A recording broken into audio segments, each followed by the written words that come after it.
dualité qui rassemble les idées. Mais non, tu peux pas dire ça. On rembobine cette affaire-là. Non. Prends soin de toi, là. Oui, Hein? tu me protèges. Je le sais. Compte toi-même. La rencontre du rocher, du Trisac. Écoute, Benoît, quand je parle. Bon, moi, je suis clairement pas une fille groupie dans la vie, mais je me suis jamais cachée non plus de mes allégeances politiques. J'en suis très fière. Sauf que chez nous, je veux pas être trop frontale non plus avec ma partisanerie parce que j'ai du goût. Et c'est pour ça que mon appui à GND passe par mon armoire de tasse à café. Je le vois tous les matins. Mon futur premier ministre. Ah, puis c'est pas vrai. Par mon placard d'entrée aussi. Pour une révolution écologique. C'est beau. Sophie, bonjour. Alors ça, ce qu'on vient d'entendre, cet extrait-là, ça s'appelle « Mouiller ses culottes pour un politicien ».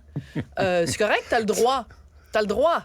Mais ce qu'on vient d'entendre, c'est Rosalie Bonenfant qui est toute ben énervée de recevoir à l'émission Deux hommes en or et Rosalie, Gabriel Nadeau-Dubois. Puis là, est-ce qu'on sait pas le son est...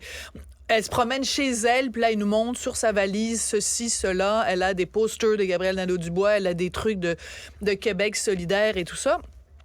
Et ils reçoivent Gabriel Nadeau-Dubois, puis elle est comme devant lui, comme une espèce de petite midinette admirative. Et elle dit quand même, c'est quand même assez particulier, mon futur premier ministre, OK? Alors, la raison pour laquelle je te parle de ça aujourd'hui, c'est qu'évidemment, Deux hommes en or et Rosalie s'est diffusé à Télé-Québec, et il y a toute une controverse en ce moment. Je vais essayer de t'expliquer, même si tu les connais déjà, les tenants et les aboutissants. Oui, Pascal Bérubé est à l'émission dans 10 minutes. Mais juste pour te donner mon point de vue, parce que toi et moi, on est deux anciens de Télé-Québec, donc c'est une boîte quand même qu'on connaît bien de l'intérieur. Donc, il y a chaque année un espèce de concours, en fait... une émission qui s'adresse aux jeunes. C'est un gala où des jeunes eux-mêmes votent pour des personnalités qu'ils aiment, des personnalités qui sont populaires auprès des jeunes. Ça s'appelle le gala Mammouth. Et ils ont donc élu comme personnalité qu'ils aimaient Gabriel Nadeau-Dubois. Ils ont parfaitement le droit. Le problème, c'est que Télé-Québec, après cette espèce de concours de popularité, organise des conférences dans les écoles avec des gens qui ont gagné à ce concours-là. Donc, on se retrouve avec une télévision...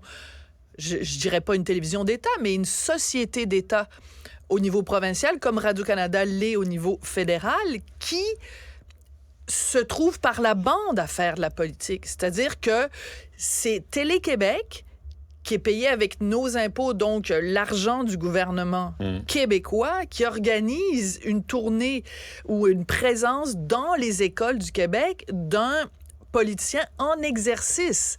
Gros malaise. Et ça donne lieu à différentes prises de bec entre les gens du PQ, les gens de QS. Je voyais, par exemple...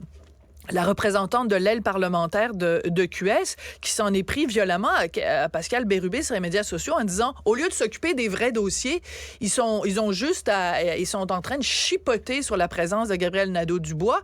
Et en fait, c'est comme un peu, ils sous-entendent que c'est de la jalousie.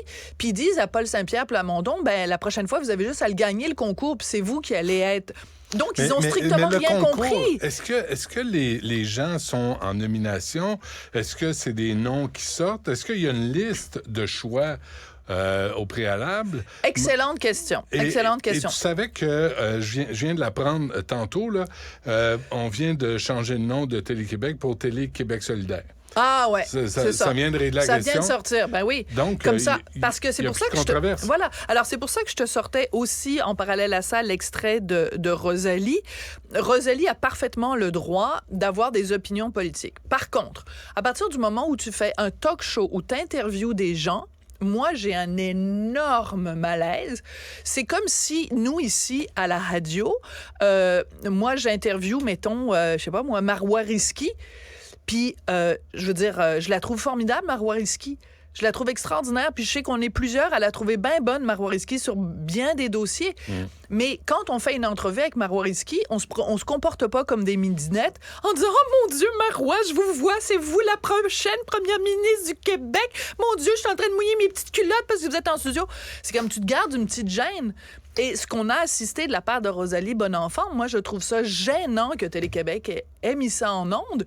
Parce qu'elle a le droit à ses allégeances politiques, mais tu t'apprêtes à interviewer quelqu'un et est-ce que Est-ce que, par exemple, Pat Lagacé et Pierre Yvelard, qui co-animent, en tout cas juste pour encore quelques semaines, cette émission-là, est-ce qu'ils se seraient permis le même genre d'aplaventrisme ou de louangeage, pour utiliser un néologisme? Mais je vais te donner un autre exemple. Quand Justin Trudeau... Envers Éric Duhaime, par exemple? Quand Justin Trudeau va à Tout le monde en parle et que Justin Trudeau appelle Guy Lepage mon ami, puis que finalement, tu regardes ça, puis tu dis, oui, mais il l'appelle mon ami.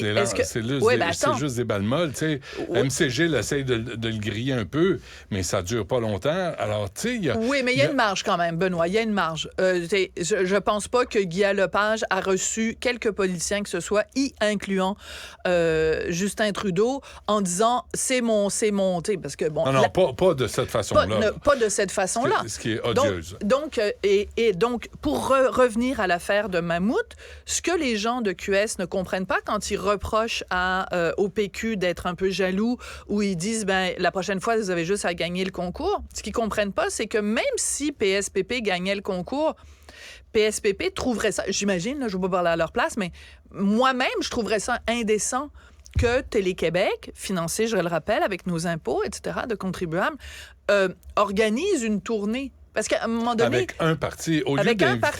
Au lieu d'inviter les 5 partis pour avoir une conversation sur la politique avec des jeunes... Mais c'est sûr que ça peut pas être ça, parce que c'est pas les 5 partis qui ont gagné le concours de popularité. Mais laissez faire le concours Catelli.